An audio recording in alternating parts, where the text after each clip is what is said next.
Salut tout le monde, c'est Antoine, bienvenue dans cette nouvelle vidéo ouverture. Aujourd'hui, on se retrouve pour s'ouvrir un produit qui est extrêmement attendu. C'est le coffret Or Maximum ou Maximum Gold en anglais, juste ici. Et on va s'ouvrir une case, les amis, une case qui contient donc 6 boîtes Gold Maximum. Dans chaque boîte, vous allez retrouver 4 boosters et chaque booster contiendra 7 cartes. 2 gold rares premium et 5 rares avec des lettres dorées. L'édition réédite environ 160 cartes, dont 52 en gold rare premium. Parmi les rééditions notables, on a des cartes pour la collection, on a le trio de Duel Monster, le dragon blanc aux yeux bleus, le magicien sombre et le dragon noir aux yeux rouges. Du côté des rééditions compétitives, on va retrouver Divernosaur, les cartes Xyz Zodiac, Bardiche rouillé, Floraison de cendre, joie et printemps et les autres entrappes, Infini éphémère et le plumeau de Dame Harpie. Or Maximum apporte également des nouveautés au niveau des artworks. On va retrouver un nouvel artwork pour Herman, Apollousa, Alistair, Hurluberlu et Oiseau de verrouillage, mais également Fantasmé ou encore le dragon épée Borel. En bref, une extension incroyable, pas besoin d'en rajouter par rapport aux nombreuses vidéos qu'il y a déjà eu. Petite mention tout de même pour le Surnalish Seigneur d'Or qui est réédité et à qui la rareté Gold Premium lui ira certainement comme un gant. J'aimerais donc beaucoup avoir le Surnalish pour me constituer un deck vu que c'est beaucoup plus budget maintenant. Et donc voilà, ça va être ma cible numéro 1 pour cet opening. Et donc c'est ma chérie qui va ouvrir le premier booster pour ouvrir le bal. Donc vas-y, je te laisse choisir le premier. C'est des piles de 4. Et donc on va essayer de récupérer un maximum de bonnes cartes. Donc on va commencer avec les Gold Letters, donc avec le titre doré. Donc la nuit, Magidolch. Trône de la balai mortuaire, donc carte qui date de Soul Fusion. Donc voilà, plutôt cool comme édition. Réglage. Ok. La statue barrière du torrent, voilà, les statues barrières qui sont très intéressants pour pas mal de decks, d'archétypes et tout. Le petit spoil bientôt. Temple d'Essie. Je vais t'aider. Le Nibiru lettre primitif. On commence plutôt très bien. Vas-y, montre-nous la dernière gold. Et le plumeau de Dame Harpie. Putain, on commence très fort. T'as pris un très bon booster, Elodie. Bon, du coup, merci. Merci. Donc voilà, elle nous a commencé très fort avec 2 excellentes cartes qui sont vraiment magnifiques. Et j'avais envie de commencer l'ouverture en faisant une petite comparaison avec les anciennes cartes gold. Du coup, chérie, tu préfères laquelle?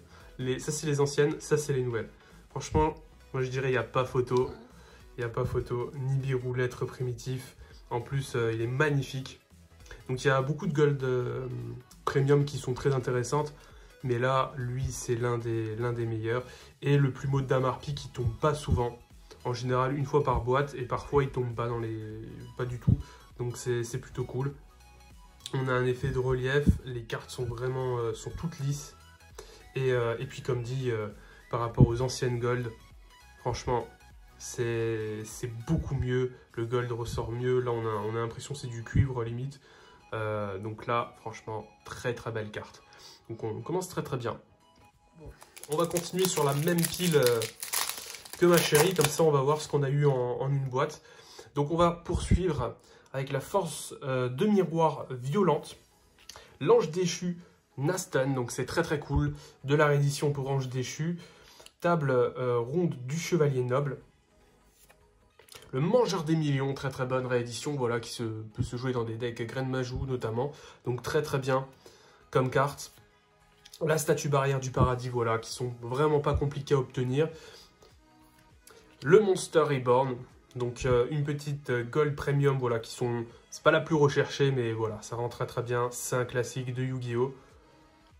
Franchement, elles sont super belles. Je suis très content de découvrir avec vous les gold.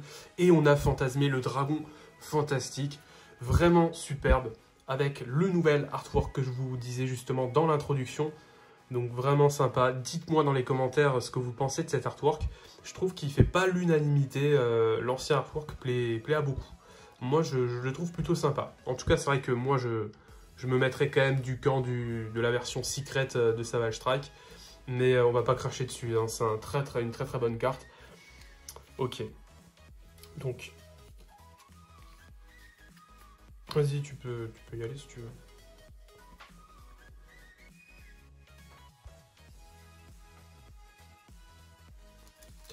Alors, Magidolch. Donc ça c'est aussi sympa. La bête Mecha Jaculslan. Oups, il n'y avait pas d'autofocus.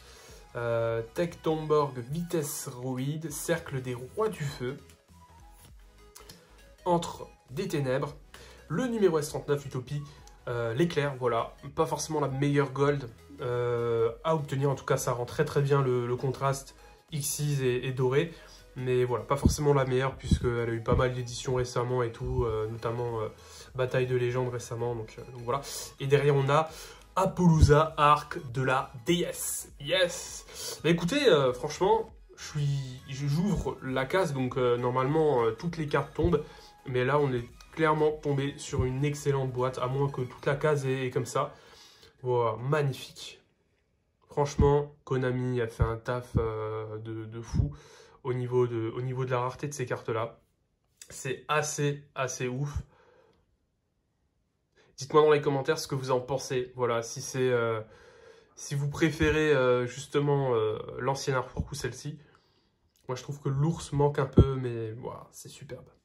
C'est juste énorme. Donc, je vais mettre du côté gauche les cartes qui m'intéressent le plus. Je pense qu'on sera tous d'accord au niveau de ce qui nous intéresse.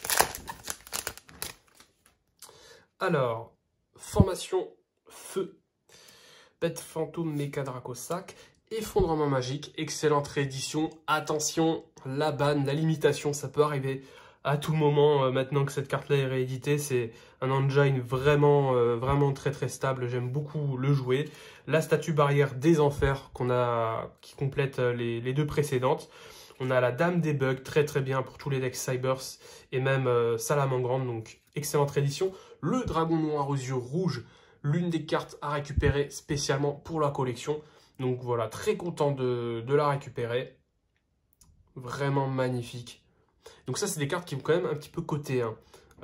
Les collectionneurs vont la rechercher. Et derrière, on a le Guerrier Chargeur de Poussière d'Étoile.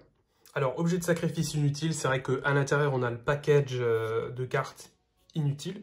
Alors, qui ne sont pas inutiles au sens propre, mais qui sont dans le nom inutile. Buster Blader, le Spadassin des Dragons, Destructeur. Donc, du bon support, de la bonne réédition. Le Dragon Fantomatique de Harpie. Du Monde Ténébreux, voilà, c'est assez étonnant. La Dame Guerrière d'Aidé, du bon rétro pour deck guerrier, c'est très très cool. Et Lévianier, Dragon du Chaos, avec l'artwork le plus beau, selon moi. Franchement, très très sympa comme artwork. Wow, la carte est vraiment badass. Les cartes sont incroyables. Bon, de toute façon, beaucoup de personnes l'ont dit dans les vidéos.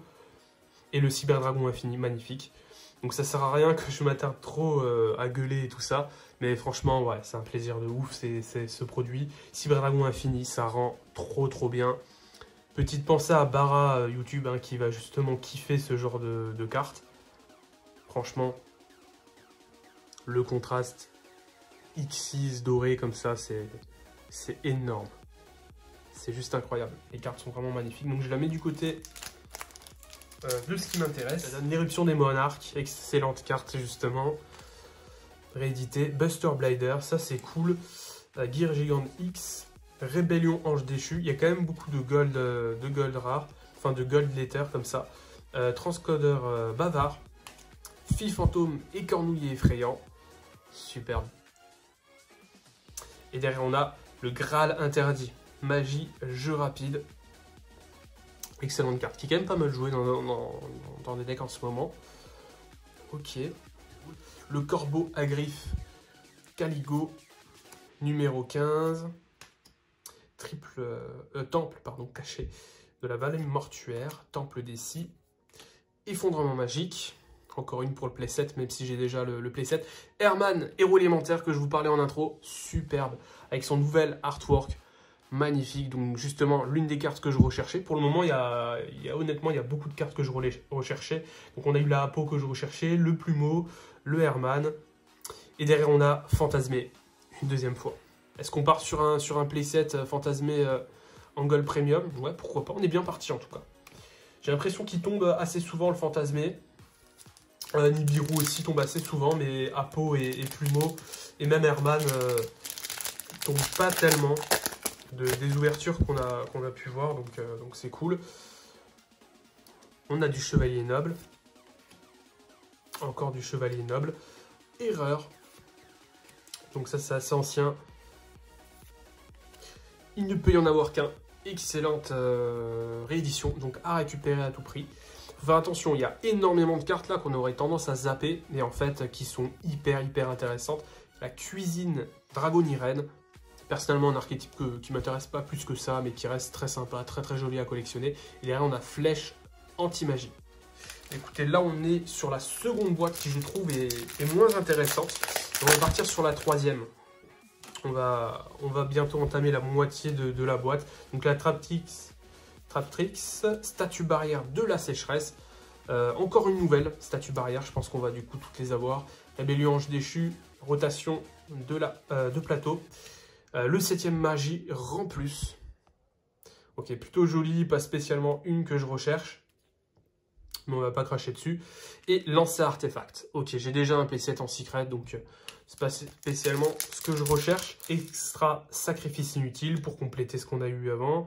Temple caché de la vallée mortuaire. Force de miroir de la noyade. On commence à voir quelques doubles là. Entre des ténèbres. Soldat entraîneur. On a Béatrice, la dame éternelle, qui est juste magnifique.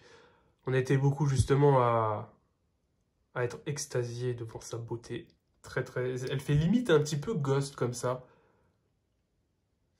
Genre de Ghost Gold. C'est... Waouh. Franchement, superbe. Le contraste comme ça, c'est énorme. Et on a renfort de l'armée. Bah, superbe. Superbe. Rotation de plateau qu'on a déjà eu et impermanence. Ah, magnifique. Superbe. Donc j'ai déjà mon playset d'imperm, hein, mais on va pas cracher dessus, hein, clairement. Clairement, ça c'est le genre de carte qui, malgré le nombre de rééditions en cote, en termes de cote, va à chaque fois être pas mal monté par la suite. Et on a la polymérisation, très belle carte également. De toute façon, toutes sont belles. Hein. À chaque fois, on dit wow, c'est magnifique, c'est beau. Et voilà quoi, c'est un pur plaisir.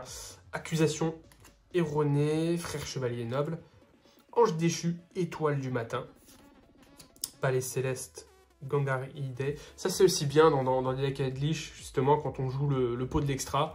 Souvent il y a cette carte là, le buffeur de flamme justement deck Cyber, c'est même actuellement joué encore très largement joué dans Salamandre. On a le destructeur des ténèbres, Cosmo, et on a Enst, ancienne entité, vraiment très belle. Ça c'est cool qu'elle est rééditée, elle était que en promo de Tinbox, et justement moi je la joue x2 dans mon deck Dogmatica Inbox. Alors Mimagidulch, le premier monarque, statue barrière des tempêtes, on n'a pas encore eu le surnalige que je recherche, rotation de plateau, recycleur de ferraille, le cyberdragon infini dans son autre artwork. Dites-moi d'ailleurs lequel vous préférez entre les deux artworks, entre l'original et entre le nouveau qui était dans Duel Overlord. Moi personnellement l'ancien j'adore. Et on a encore un dragon noir aux yeux rouges. Ixchel, numéro C101, sacrifice inutile, très bon couteau suisse pour Salamandre et pas mal de decks qui jouent avec le cimetière. Sorcière condamnée, pour tutoriser votre gouttelette de l'interdit, ça c'est plutôt sympa. Infirmière Dragon Irene. Ça, c'est vraiment des cartes aussi qui cotaient pas mal, donc ça fait plaisir à beaucoup. Vraiment très belle. Et derrière, on a Alistair l'Invocateur. Ah, génial, avec son nouvel artwork. Franchement, il est magnifique. Donc pour jouer avec... pour tout simplement l'engine très consistant, invoqué. Voilà, qui est très intéressant pour Dogmatica notamment. Donc vraiment, ouais, si vous récupérez du Alistair avec Dogmatica, c'est parfait. Alors, le primordial monarque, transporteur synchronique, le domaine des vrais monarques, poisson pêcheur silencieux, très bien pour notamment le deck Frog, il me semble, Frog avec Marine Cess. Statue barrière de la sécheresse, et derrière le Bardiche rouillé. Ça tombe très très bien qu'il arrive, hein, justement, il a été déban, donc excellent, magnifique. Très bonne Link 3. Et derrière on a Shakanine du Zodiac. Très très cool, là, justement, pour faire facilement du Zeus. Très bonne engine, justement, pour faire du Zeus et tout. Donc ça va faire plaisir, hein. C'est un ancien archétype qui revient. Alors, on n'a toujours pas le boss Golden Lord, Confrérie du Point du Feu, Force de Miroir, Dame des Bugs, Gigas, Go Go Go. Le noyau Cyber Dragon, très très cool, que je recherche. Hein. Ça fait partie des rares que je recherche. Le dragon blanc, yeux bleus, magnifique. Très très belle carte. Waouh, franchement, ça c'est de la pépite pour la collection. Et derrière, on a Floraison de Cendres et Joyeux Printemps avec son artwork alternatif. Celui que j'aime le moins parce que ça fait un petit peu fétichiste des pieds. Mais ouais, superbe.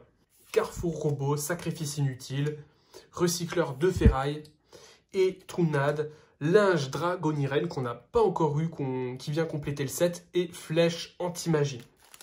Allez, on veut du lourd là, on veut du lourd. Numéro 74, Maître des Lames. Numéro 101, Poisson Pêcheur Silencieux. La Terraformation, pour par exemple chercher votre terrain Meltdown. L'Assaut de l'air, As Kagari. Très très belle carte aussi. Ça c'est pour Yubel, hein. Franchement, superbe. Et derrière, super polymérisation. Prince des crânes serviteurs, Monde perdu, Contact ange déchu, le Léviathan dragon du chaos avec son autre artwork pour compléter celui d'avant. Et derrière, on a Assaut de l'air, As Kagari pour compléter celui qu'on a juste avant. Dites-moi lequel vous préférez. Franchement, j'hésite. Et j'aurais tendance à dire celui de droite, il est vachement vénère. Franchement, trop trop bien. J'ai toujours pas mon surnalif. Aïe aïe aïe. Accusation erronée. Ne moque pas, hein. Il y a quelqu'un qui se moque à côté de moi. Contrôle mental. Le mâcheur métallique militaire. Bon voilà pour tous les decks combo synchro. Je suis pas trop fan. Drident du Zodiac pour compléter l'autre Zodiac. Donc c'est vraiment très très cool. Allez, on est parti sur la dernière boîte. On a eu du lourd hein, là pour le moment, mais on n'a pas eu le Surnalish, qui est intéressant à récupérer, que vous vouliez le jouer ou non. Hein. C'est pour vendre, il cote encore, c'est celui qui cote le plus, je crois. Transaction, Cosmoville et encore un autre Alistair. Artwork alternatif, superbe. Bon, allez. Allez, Surnalish. Bête, Mecha. Ok, arrestation erronée. Monde ténébreux. Crapaudidique. Très intéressant à récupérer. Très important. Il ne peut y en avoir qu'un. Ok, on est sur la deuxième. Donc ça m'intéresse beaucoup. La polymérisation. Et derrière, on a le magicien sombre. Superbe. Qu'on n'a pas eu. Donc c'est bon. Là, j'ai le trio de Duel Monster. Donc c'est parfait. C'est ce que je voulais. Pour la collecte, c'est nickel. Avant-dernier booster de l'ouverture. De toute l'ouverture. Alors, là, je le sens bien. Allez, hein. Un petit Surnalish. Statue barrière des enfers. Mec chevalier de l'étoile du matin, qu'on n'a pas encore eu. Le guerrier chargeur de poussière. Et derrière, le jugement solennel. Ah là là là là. Plus qu'un booster. Plus qu'un booster. Tu veux l'ouvrir? Allez, le dernier. Ah mais tu commences tout de suite par les grosses cartes. Pléiades de la Constellée. Ok. Allez, on va... Il reste un... Elle voulait ouvrir, mais elle commence direct par... Donc, Noyau Cyberdragon et le Divernosaure. Putain, il n'y a même pas de Surnalish, genre une boîte. Et je suis genre trop deg. Putain, il y a... Attends, j'ai tout ouvert, là. Ok, bah écoutez, voilà pour l'ouverture, les amis. Je pense que Zulux nous a un petit peu trop hypé, voilà, avec ses boîtes Konami. Mais là, franchement, je suis un petit peu deg. Mais même si j'ai eu une très très bonne ouverture, franchement, j'ai eu tout ce que je voulais. Sauf le surnalige, putain. La carte qui va être le plus et qui, normalement, doit tomber dans une case, quoi. C'est pas possible. Bon, voilà.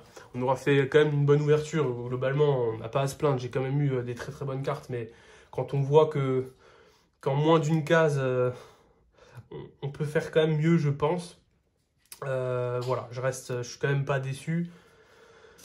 Enfin, une petite déception quand même. J'ai eu des grosses cartes, mais j'ai pas eu les cartes que je voulais le plus. On a quand même le trio là que je voulais à tout prix. On a les artworks alternatifs. On a le plumeau. On a quand même des trucs bien, ouais. On va pas se plaindre. Même si, ouais, en une boîte, normalement sur Nalich, il est quand même censé tomber. Nibiru, on l'a eu une fois. On a eu quand même quelque chose de très varié. On a quand même une boîte vraiment très diversifiée. Donc voilà, je reste quand même content. Merci d'avoir regardé la vidéo. N'hésitez pas à mettre un petit like si vous avez aimé, à vous abonner si ce n'est pas déjà fait. C'était Antoine Yu-Gi-Oh! Je vous dis à la prochaine pour une nouvelle vidéo. Ciao tout le monde.